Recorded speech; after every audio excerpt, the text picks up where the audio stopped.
how do we teach our students the skills they need within a context where they're still engaging in their own discovery? Welcome to My Robot Teacher. On this episode, we talk about how AI is changing faster than most college curricula can. And if that's the case, how can colleges respond without giving up the careful deliberation and the disciplinary judgment that good curriculum requires? Today, we're talking with C. Edward Watson, Vice President for Digital Innovation at the AAC&U. That's the American Association of Colleges and Universities. He's co-author of Teaching with AI, a practical guide to a new era of human learning, which he co-wrote with Jose Antonio Bowen. Together, we'll ask, what does it mean to build a curriculum for a world of work that's still taking shape? How can colleges adapt to AI without abandoning the processes that make a curriculum legitimate? And when no one actually knows what best practice looks like, how should universities decide how to teach with AI? Let's get into it. Eddie, welcome to My Robot Teacher. Thank you for coming on. No, thanks for the invitation. I'm looking forward to this conversation. So your book was the first one that I read about AI. I think it was the first one that came out on teaching with AI. And I remember thinking, these authors are just on the ball that this came out right at the point before I think a lot of colleges were even talking about what are we going to do about this. Can you talk a little bit about the background and like how teaching with AI came to be?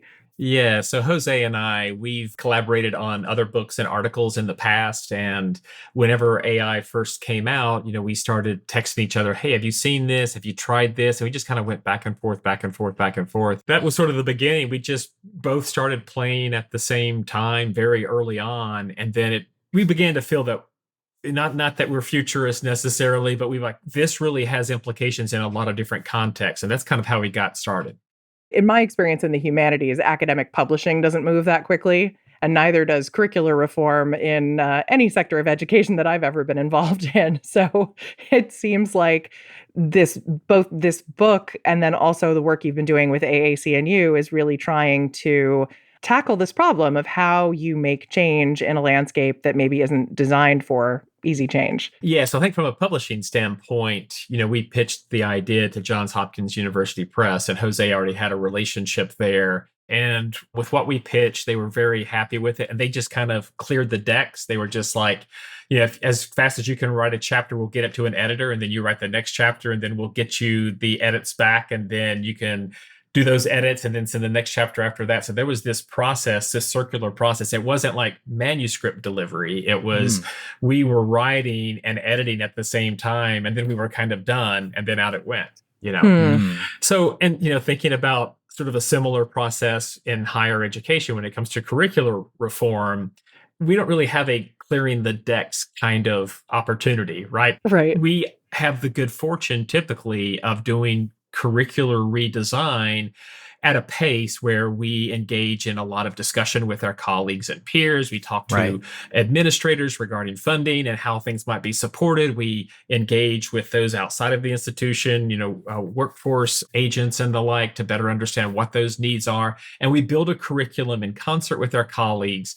That often takes a while. It's funny, like whenever I visit campuses, I'll often say, how many of you have had a gen ed reform recently? And people will nod and I said, wasn't that fun? Didn't you just love that work? I bet you guys knocked that out in a couple of weeks, right? And often campuses have had failed general education reforms where it's actually been a decade since they sort of began that process and they're just getting there. So it's difficult to have curricular agility given our current process, a very good process for making sure that we end up with the best possible curriculum. But now we have such a rapid rate of change where we went 4 years ago, something that really wasn't on most people's radar, to the notion that now it's essential learning for college students upon graduation. I mean, just within the last couple of weeks, I've had interviews with a couple of press outlets that were curious specifically about this. It's like, how's higher ed able to keep up given how fast this is shifting? And I think we're getting better. I mean, at AAC&U, we have an Institute on AI Pedagogy in the curriculum. That's an academic year program where campuses send teams to work with us to go through that process. But that's still an 8-month process, even within our incubator, our accelerator, to help campuses move along. So given how slow curriculum reform tends to be, where are you seeing AI-related curricular changes happening now? What we're often seeing is, rather than entire campuses trying to move this large ship into incorporating a new learning outcome. And then once you have it within the curriculum, well, then it has to be in the courses and actually impact faculty teaching practice and what they're covering from one week to the next. So what I'm seeing actually is a lot of activity within specific departments or colleges or programs. So it's like a school of public health has made this decision. So therefore, it's a much smaller group of faculty with a common set of goals. Sometimes it's tied to licensure or other accreditation possibilities. And so they're able to kind of do the work within their sub capsule, if you will, within the larger university community to kind of move that more quickly. And of course, a lot of individual faculty are doing things as well, but to have a more intentional curricular strategy is what I think most are looking for. Oh, that's interesting. So it sounds like what you're describing is kind of a mismatch between the usual cadences and rhythms of academic life, contrasting that against the incredibly rapid pace of change that we're seeing in artificial intelligence right now. When you work with faculty from these various institutions who are looking to do some sort of curricular reform to address artificial intelligence and its impacts on higher education, are you noticing resistances? Are you noticing protest? Like, is there, how are people practically dealing with this when we consider, for example, at our institution where curricular reform, has to pass through all sorts of different committees and maybe a faculty senate approval and then ultimately some kind of administrative approval. How do we catch up with the incredible pace of change? Or is that just something that we should eschew altogether? Well, I mean, that is the question, is like this notion of curricular agility. And, for the most part, things might evolve over time. And then there's a sense that, maybe we should increase the amount of curricular focus that we have on, say, civic engagement or global learning, or maybe we need to double down on critical thinking. We need to rethink how we're teaching critical thinking. But that kind of suggests that there's a historical narrative that leads to that point, or that there's already curricular infrastructure that's doing some of this work and we just need to rethink it. So that's been a lot of our curricular history within higher education. To have something kind of seemingly for many disciplines kind of come out of nowhere to now having employers demanding it in many sectors within many disciplines and fields,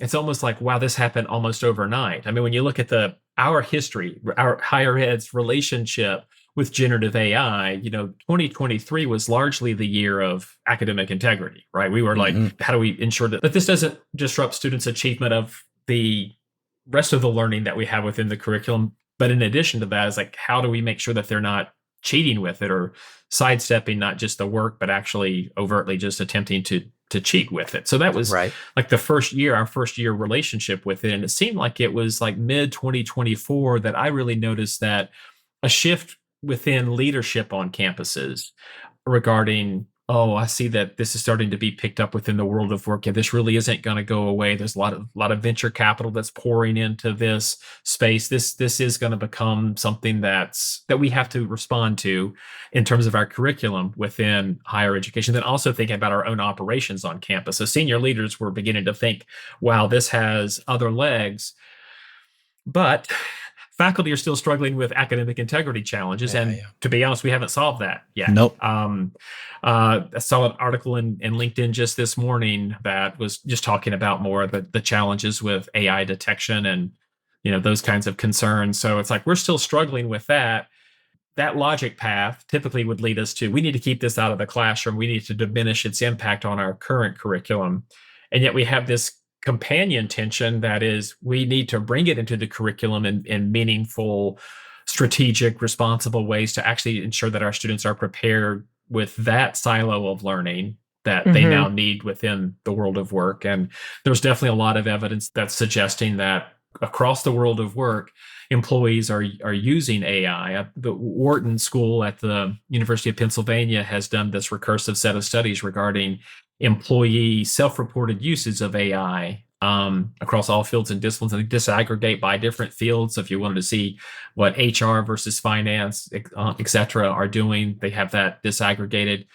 But we've seen it go from like 1 in 3 to 2.5 years ago to about 7 and 10 1.5 years ago, and then this fall it was like 82% of employees across all jobs are saying that they're now using it. And of course, in some ways, it's very sophisticated, very much changed that discipline. Computer science, computer engineering is one such field where things have changed dramatically over the last 3 or 4 years. There's other fields where it's nibbling the edges. And there's a lot of places that can't quite figure out, we know we have to use AI. We feel like it's our competitive advantage, but they haven't quite figured out what that looks like. And so then how do we teach our students the skills they need within a context where they're still engaging in their own discovery? So, like there's people who entered the world of work where there's very clear, in May when they graduated, very clear, this is how you're going to be using AI. There's others where it's kind of like, do you know how to use AI? Great. Do you think you could figure out how to do some of these things with AI? So in some contexts, the world of work very much knows how they would like to leverage generative AI and agentic AI. There's others where they're still very much in discovery mode. So it's hard for us to build a curriculum for a world where they're in discovery mode. They don't know how it actually might be used, or what best practice might look like, or what ethical practice might look like within the context of that particular work silo. Yeah. I was lucky to attend one of these workshops that you led at a conference recently, and you were talking about the different AI literacy frameworks that you've studied as part of your work at the AAC&U. I have a question about that too that I'm going to ask in a minute, but in the meantime, it seems like what you're sketching out here is this tension between like individual instructors and then maybe it's not top down, but it's university, like holistic approaches to where should students learn certain skills along the way in the curriculum. And this requires an immense amount of coordination between different majors. Are there universities out there that coordinate curricula like holistically like this, or does it tend to be sort of piecemeal department by department? So it's both. I think that, there's kind of two curriculum writ large within a typical 4-year college, where you have the general education curriculum, where there often is a lot of faculty across disciplines collaborating. Then, of course, there's the major. So, in that silo, you don't necessarily see a lot of collaboration outside of the major silo. Maybe within a particular college, like you've got a college of engineering that might have 5 flavors of engineer, electrical and computing, or whatever it might be. Often you might see some collaboration within those silos, but, thinking about AI or a specific learning outcome within a discipline, unless you have an accreditation structure that might, ABET accredits engineers. So there's real opportunities for those folks to collaborate beyond their major silos. But you've got the gen ed curriculum, you've got that. And then there's often other sort of common experiences on a campus, like first year experience. There's an opportunity for disciplines to collaborate together to kind of shape whatever that might prove to be. Mm-hmm. I'm thinking about the different levels of scaffolding required. I just had the experience of working with a colleague who's in fine arts, and she does like graphic design and UX research. And so from her point of view, having students use it to write up a proposal, that's not one of the core learning outcomes of her course, right? Whereas from my point of view, having them use it to like do a Canva presentation is fine in my class.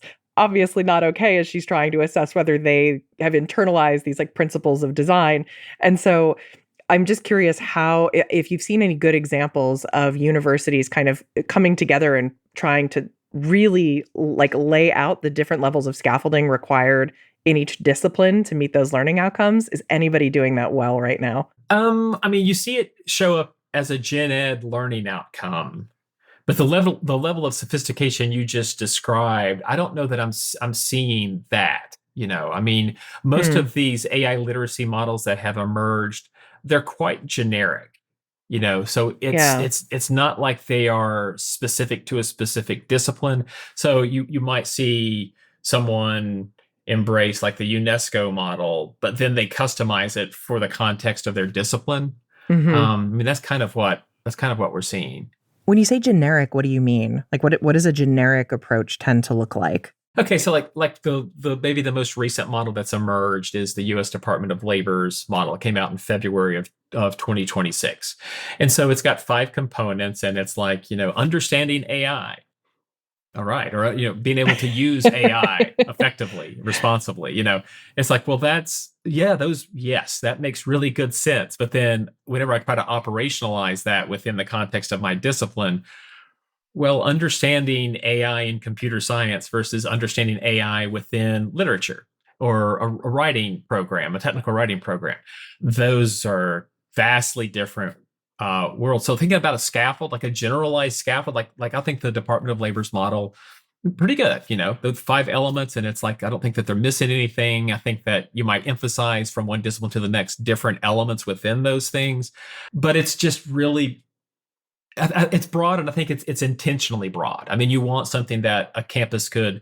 look at and go, okay, I see this. So within the arts, for instance, or within the humanities or within the sciences, we could see how we might emphasize certain kinds of things, or maybe even more specifically within a discipline. So I see most of the models that are out there being good starting points, accelerating our thinking and our work around AI literacy. It's great to see these different models that are out there. But then when I think about what I'm going to do within my specific field of mathematics or whatever it might be, there's more work that has to be done. So if you had your druthers and you could just snap your fingers and, completely transform the curriculum according to a vision that you think would be ideal, where would AI appear? Would it be more in the general education curriculum, or would it be more discipline specific, or maybe both and, or I don't know. How would you approach that? So I think this is one of the more challenging curricular questions you could ask anyone in higher ed, like what you just said. Where does it belong? Because I think, so first off, AI, this might be the first time as we've looked at learning outcomes for higher education, maybe this is the first time that we have one learning outcome that's actually at war with other learning outcomes. No one ever said, hey, we can't teach our students writing in this course. It's going to mess up their critical thinking skills. Actually, these kind of amplify one another. But we do have that argument now. Like if we teach our students AI in this freshman writing class, well, this is going to diminish their growth around writing because they might be leveraging AI too much. So that's a real struggle of a challenge. So, I mean, I can give a generic sense of where I think how this might look on a particular campus. I think probably something that looks a little bit like a spiral curriculum, where as students enter college, there would be some component of a first year experience that would help students understand how to use AI largely within the context of that university, like how not to get in trouble in terms of academic integrity, or how do we make sure that you actually learn the things you're supposed to, choices you can make. So probably that's one place. It probably has a home somewhere in the gen ed curriculum with an eye towards, literacy development. But, at a 4-year institution, if you learn it in gen ed, and if that's the end, then you have 2 more years of college, and then you hit the world of work. So it seems like there's this real, given the rate of change and just how practice within the world of work is evolving so rapidly, let alone the tools themselves. Probably the other place, and I would say probably this is where we should focus first, would be those capstone courses, those last semester courses right before students leave for the world of work. Because that would give us the best snapshot of like, what are they likely to see? But, build it within the curriculum, within the major, and say, so these are the 3 tools that most people in pre-law or in law firms are using. So let's show you a bit about how these things work, and, some of the concerns about the norms and how legal practice is evolving, those types of things. But if I'm provost on a college, or I'm a dean of a college, I might know that I don't have unlimited resources, and maybe that's where I would focus, is like those faculty that are teaching those capstone courses. Maybe that's where I would invest faculty development and the like, and then sort of push back within the curriculum. I guess just largely thinking about, we just had a bunch of students graduate, right? We're going to have another class graduate, large class, in May of 2027. What could we do now with limited resources to best prepare that graduating class for success post-graduation? And probably investing this fall into course redesign around those capstone courses or those last semester courses, and then actually instantiate that, do it during the spring 2027 semester for those students that are approaching graduation. That seems like the best short-term strategy, but then thinking more broadly about maybe teaching general AI literacy competencies and skills within the gen ed curriculum. Those are kind of the three homes that I see, but a curricular approach where they'll experience it at different places within the curriculum would make the most sense. When you say prepare them for success, that word seems to have a shifting definition over time. Yes. That I think calls into question the whole point of higher education. And right now we're seeing this a lot in the Cal State system where there is a tension between the idea that college is to develop a sense of durable skills that you can apply, when, say, Canvas goes down or you don't have technology at your fingertips, that there are things that will be your own faculties that you can call on without technological mediation.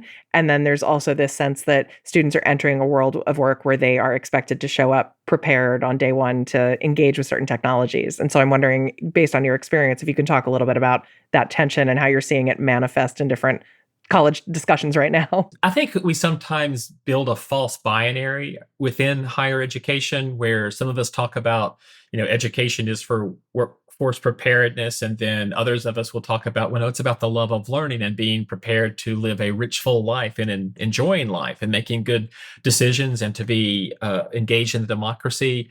The truth is higher ed is a lot of things. And I think that we are actually all of those things. There's sometimes a tension where maybe we get a little too rigid around one idea or one view or another. I was on one campus and I was talking about sort of like the nuance regarding the challenges that were emerging around AI, just broadly speaking. And at the end, I said, does anyone have any questions or commentary? Very much welcome your perspectives. And I had someone raise their hand and I called on her and she came up and stood beside me, and she had a prepared statement where she was very thoughtfully pushing back and recommended that we all walk out of the room and that the administration shouldn't be pushing AI. And it was, how bad is it that they brought, someone to speak to kind of encourage that kind of exploration.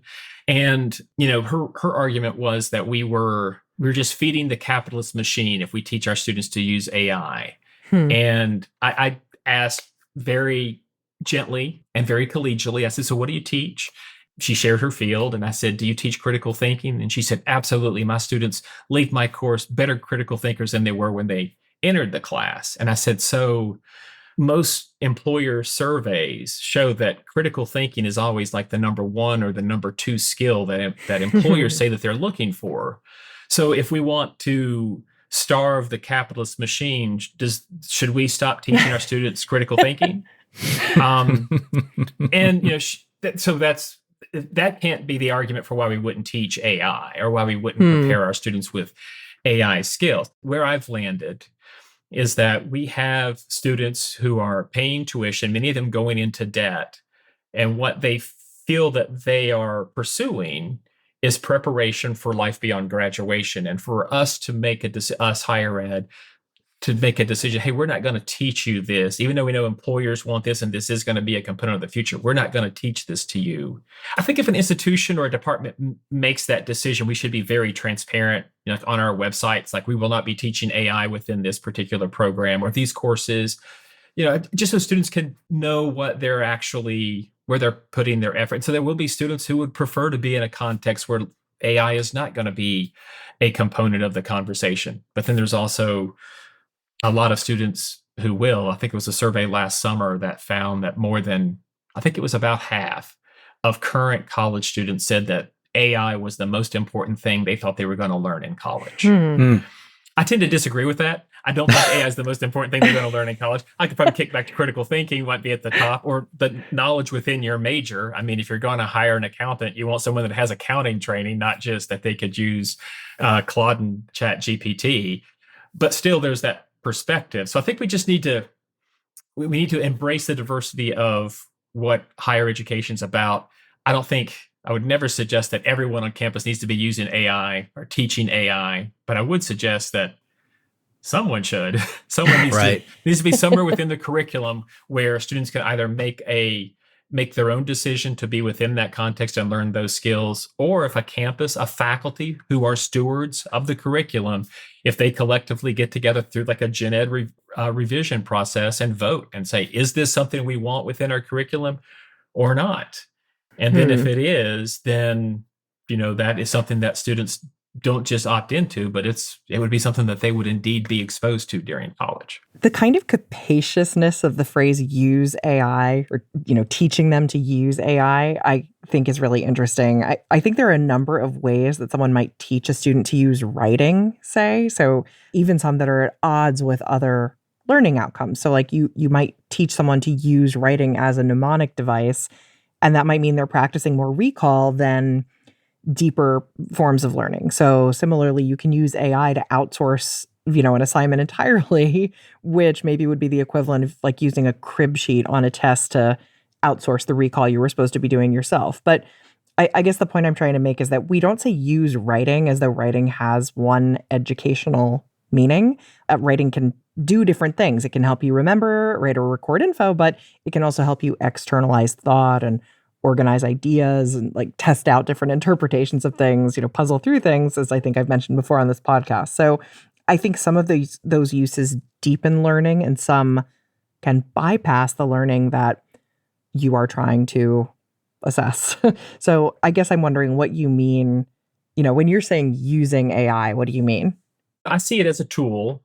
Jose and I've been using the phrase that we're all going to be AI bosses in the future, between agentic AI, that this is stuff but what that situates us as the executive decision maker above AI. And so I think there's use and there's misuse of AI. Mm-hmm. And I think, going to AI and asking it something and it provides you with output, and then without double checking anything or reading over it or editing or essentially seeing it as a rough draft at best that you then own and have to massage and work with. So there's still a lot of time and effort and idea that is involved. So you can use it both ways. Like I can think of different times, like when I used to work on cars a little bit more than I do these days, but not having the right tool, but finding something else in my toolbox and using it in a way that I really shouldn't use it. But, it shaves me a trip to Advanced Auto to get the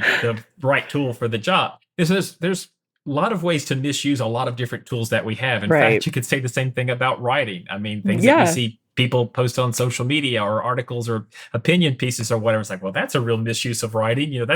Did writing need to be used that way for that kind of thing?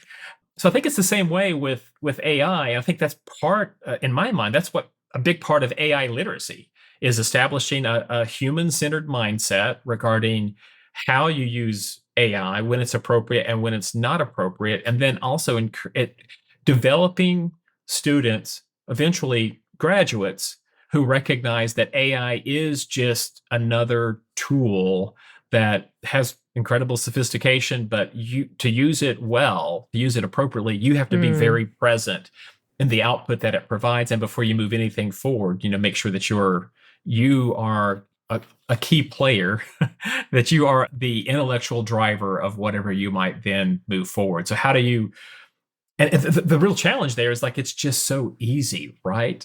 Just take it and run. And so how do you move people away from that inclination? And I think part of it is about recognizing that a hierarchy of importance. Oh boy, I don't know if I should share this, but I'm gonna.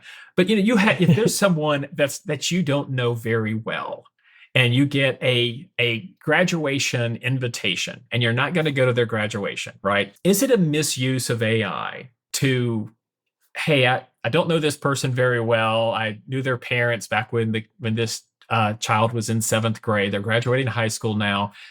What 3 sentences might I say about, and so then it gives you 3 generic sentences, and then I do a little editing so I can go with that. Like, do I feel like I'm misusing AI there? I don't feel great about it, but did I misuse AI? No. But if I did that for a Mother's Day card, like that, there's a different hierarchy, right? It's like, so there's some things that I don't mind giving AI a little bit more authority. I think it's like recognizing this hierarchy, and that, like everything at work is actually quite important, but then there might be specific emails at work that, maybe just a draft of something is not that bad of a path, to just sort of grab, oh, that's good enough, versus this is really important. Yeah.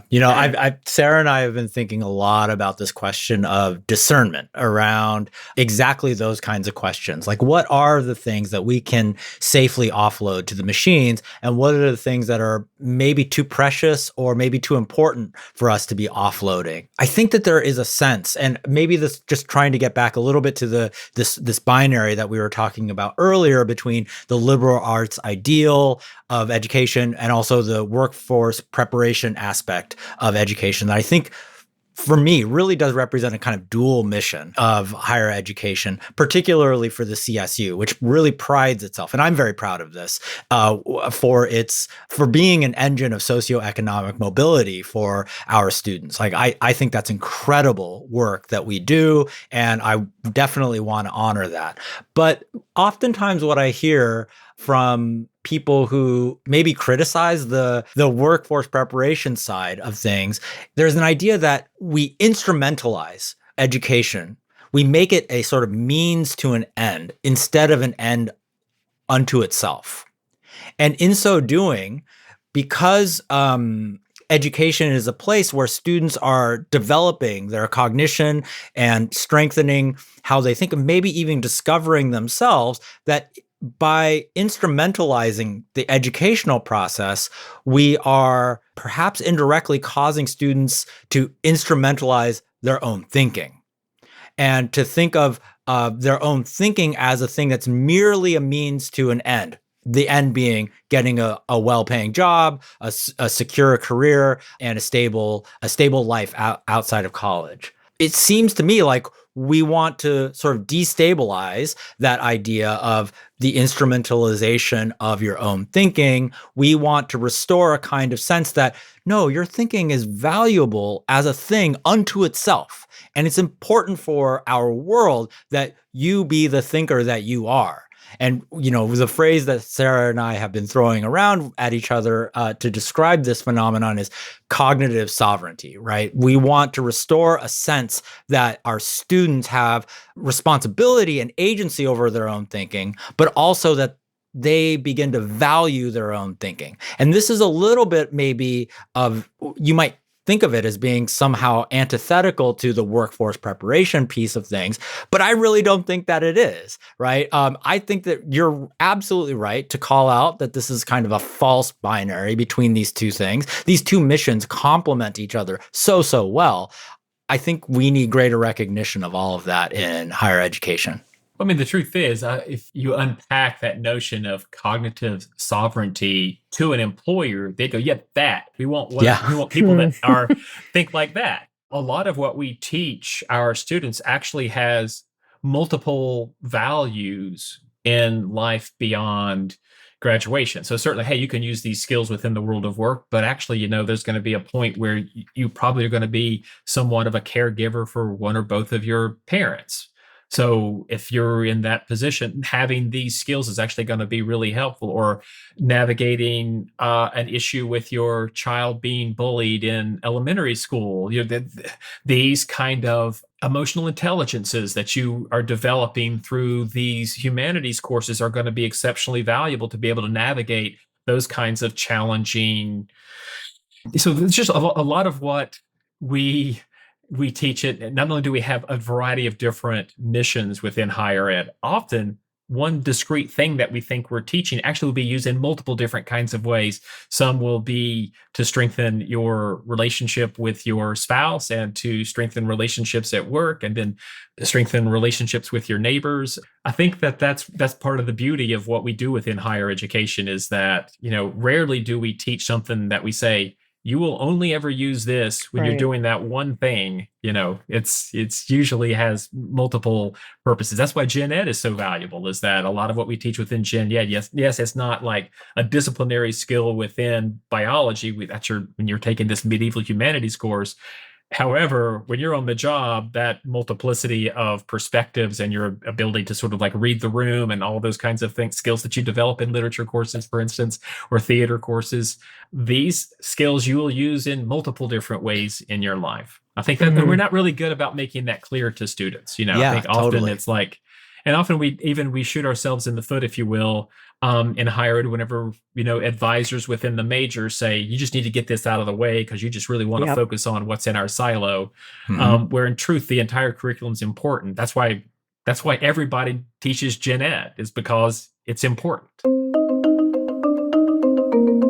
Sarah and I recently attended an event at San Francisco State University in which we had both faculty and students in the room talking about AI in higher education. It was an insight debate. And April Lawson, our former guest, my robot teacher, was facilitating a really fascinating conversation. And one of the ideas that emerged from that is that students and faculty really think of education along these two poles that we've been discussing. The faculty very much think of it as being the sort of liberal arts ideal. Oftentimes, that's what motivated us to go through all of the additional schooling that we went through. And by the way, like, faculty are oftentimes a self-selecting population of folks that are really, really, really good at that kind of liberal arts education, right? They're typically really, really good at this.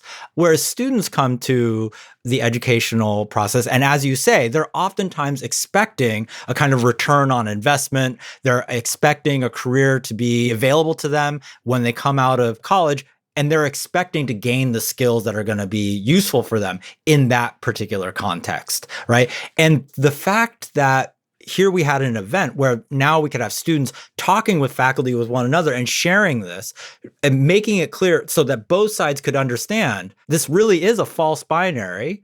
One reinforces the other. I think that was one of the more profound insights that I saw come out of these kinds of conversations. So I hope, I guess, that this conversation happens more, that we can have conversations which allow us to see each other as different constituencies, but oftentimes with the same underlying goal. Yeah, I mean, I think that's very true. And I think that a lot of us are in higher education because we love our discipline, so much. I mean, we love college so much, we never left. We're still here, right? Yeah, totally. And I think that's one of the things about AI that is so frustrating to so many people these days, is it seems to not just be disrupting learning outcomes, but it's kind of, in some ways, dismantles elements of our disciplines that we very much love. I mean, those that have taught writing for 25 years and are exceptional at teaching writing, and then now you've got this toxin in the process of just grading and giving feedback. I have a colleague that just loves grading student writing, and their passion is the feedback element, reading Wow. and then providing feedback and having those conversations on the written page. I mean, they almost see writing feedback as if writing the great American novel. They really enjoy that.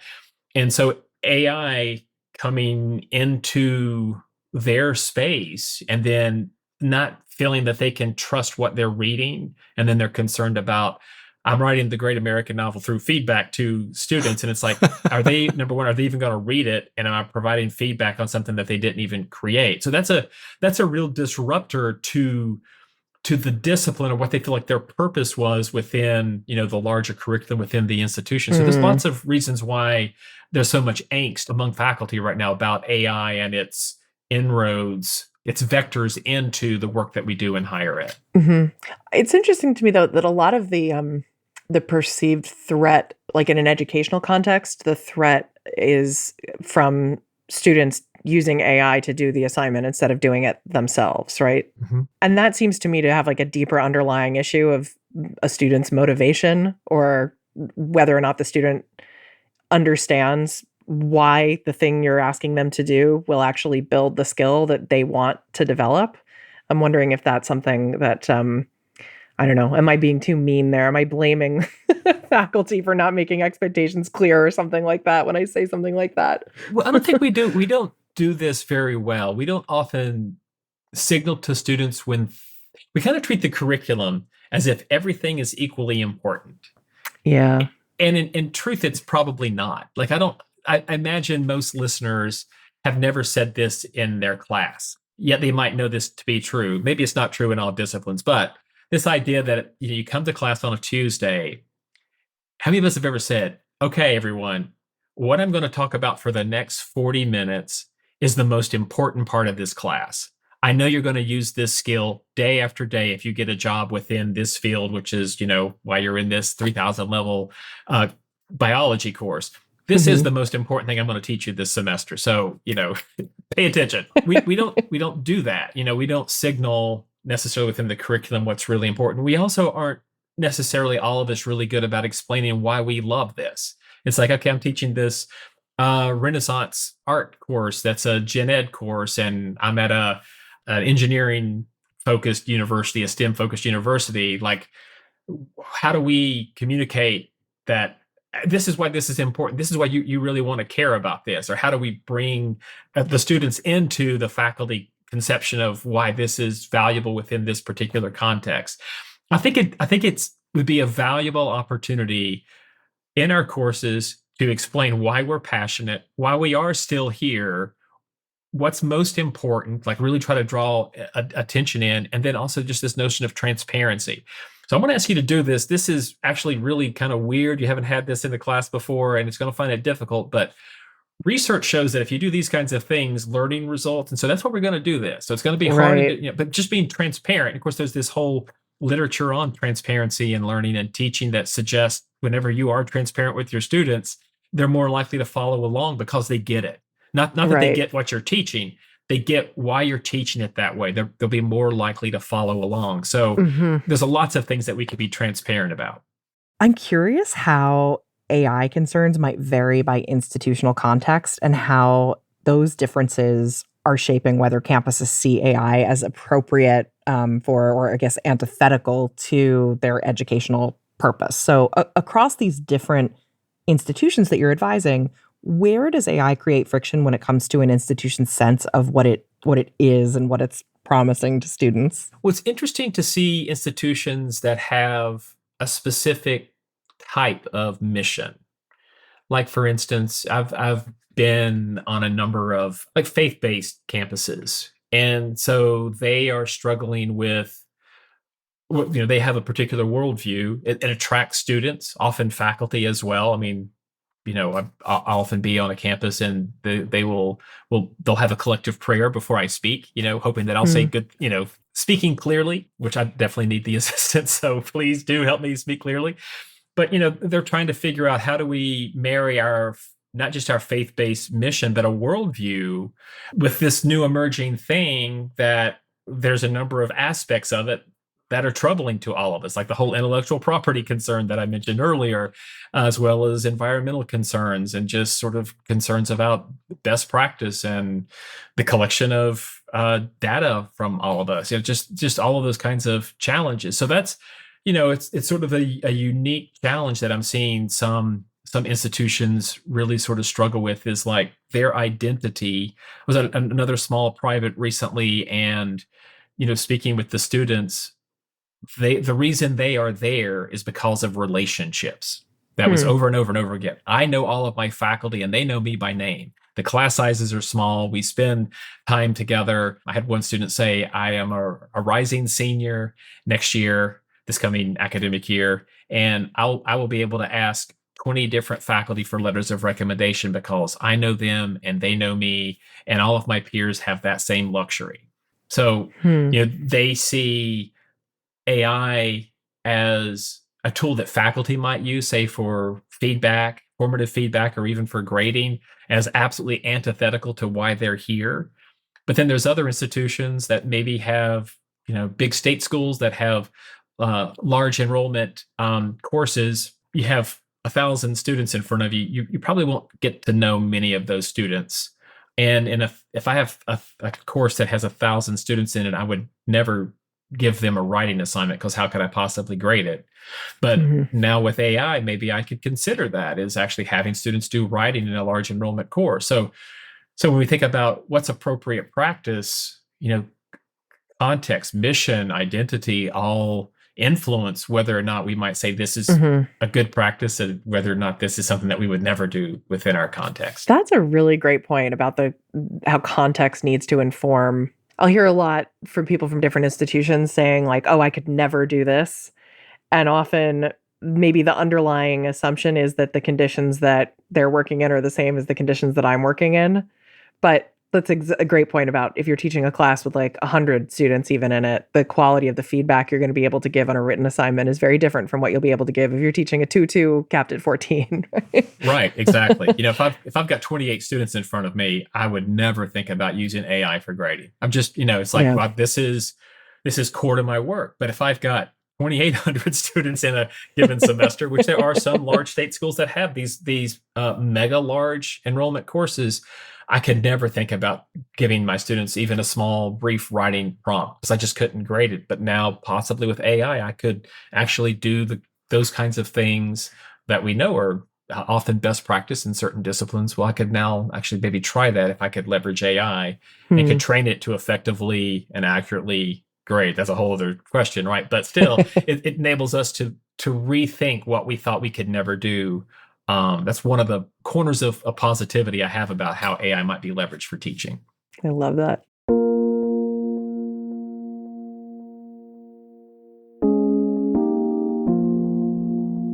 So what's going to stick with you about our interview, Taiyo?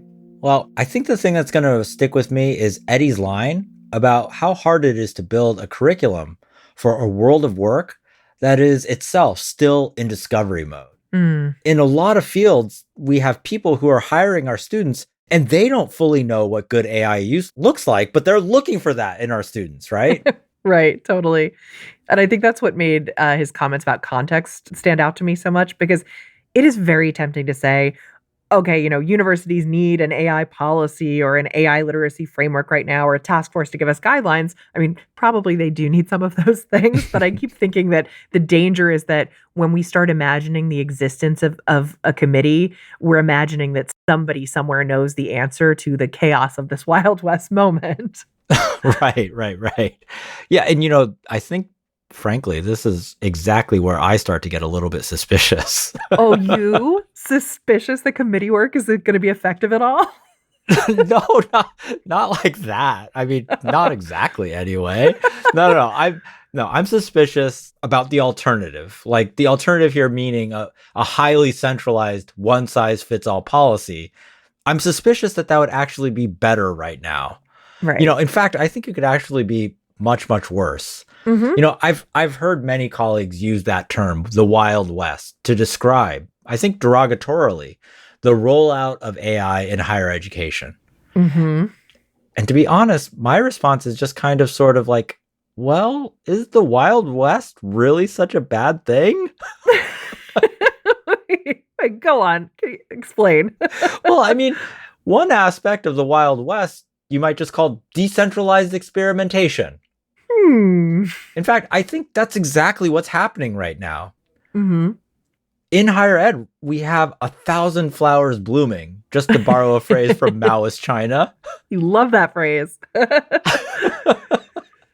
I mean, like, what do we have right now? We have faculty, a ton of different faculty, each individually experimenting with AI in their many diverse contexts, in their diverse classrooms, just trying all sorts of different things with AI, documenting them, I hope, comparing notes, let's hope, and then maybe revising.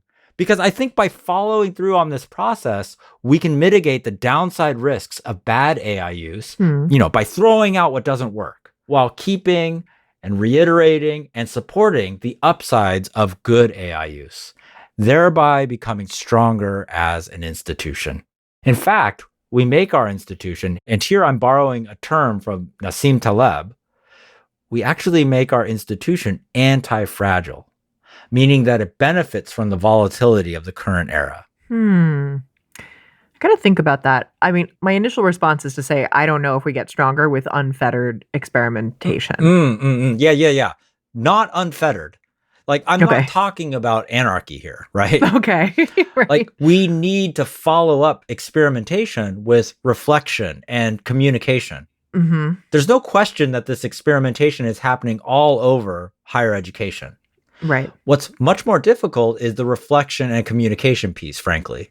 And I think that the point of this podcast, My Robot Teacher, is to serve as a platform for exactly this kind of reflection and communication. Well, we have some big plans and some good news we'll announce soon on that end. But going back to what you were saying about, the anti-fragile university, I think I've seen universities respond to the arrival of AI as an externally imposed crisis, right? And it's like we're in crisis mode. The mindset is we need to stop the crisis. Right. The crisis, when I think about the crisis, I would argue it's a combination of this thing, sure, that comes along, right? And can be used to offload work and hinder learning, and the situation in higher ed where students thought it was okay to do that in the first place. Right? Like, does that make sense? Like the crisis is only a crisis because the students who are like okay with using LLMs to just do the problem set or do the essay for them. Right, right. And now that I think about what you're saying too about communicating the diversity of experiments, I think again, to go back to things I think of that were like an already existing crisis in higher ed. Higher ed doesn't really have a lot of venues for like broadcasting bad results. Like I think people are actively disincentivized from sharing, you know, like, here's a thing I tried and it really sucked. That's right. That's right. Like, you don't see a lot of peer-reviewed journals like soliciting those, you know, and you don't really have a lot of incentives when it comes to the types of review and promotion and tenure processes that faculty are under. And I think I'm torn saying this because I agree so much with Eddie that we need to challenge that stark opposition, that I think false opposition between higher ed as a place of intellectual formation and higher ed as a place dedicated to workforce preparation. I don't think those things are opposed. I totally agree with what he said there. But I also do think that the instrumentalization of higher education, like the framing of higher ed as a simple means to an end or only workforce prep, has contributed to this long crisis and made it a fragile institution. Oh, wow. Yeah. If something comes along that is more efficient for achieving your end. Mm-hmm. Like, say, offloading your cognition entirely to AI so that you can earn a degree and get the good job and, you know, financial security that you're really looking for. I mean, I think that naturally leads to the degradation of the sort of intellectual formation mission, which higher ed once really strongly supported, right? Yeah. Whereas if the development of learners is an end unto itself, then AI wouldn't be an existential threat because people would want to work toward achieving that goal. Well, I feel very assured with this conclusion, but of course we can't pretend that we have the answers any more than anyone else. Very true. You know, we too are in the middle of this massive educational experiment that none of us consented to. See, whenever I hear stuff like that, I think, you know what else is a massive educational experiment that none of us consented to? Life, Taiyo. None of us consented to being bored and having to learn a bunch of shit to stay alive. God. Go experiments. Well, I mean, that was very uplifting. I mean, and totally on brand. Existential dread, but with learning outcomes. Put it on a card. Right, exactly. And you know what? That feels like a good place to end. I agree. Thanks for listening. This has been My Robot Teacher, hosted by me, Sarah Sank. And me, Taiyo Inoue. This episode has been produced by Edit Audio. And special thanks to California Education Learning Lab for sponsoring this podcast. If you enjoyed this conversation, please share it with a friend, a colleague, family member, or anyone who described the CSU AI rollout like the Wild West as if that was a bad thing. And leave us a review on Apple Podcasts or subscribe on YouTube. Every review makes us a little more anti-fragile. What? No. That is not what anti-fragile means, Sarah. Oh man, I guess I should go read that book instead of the ChatGPT summary, huh? Guess so. See you next time.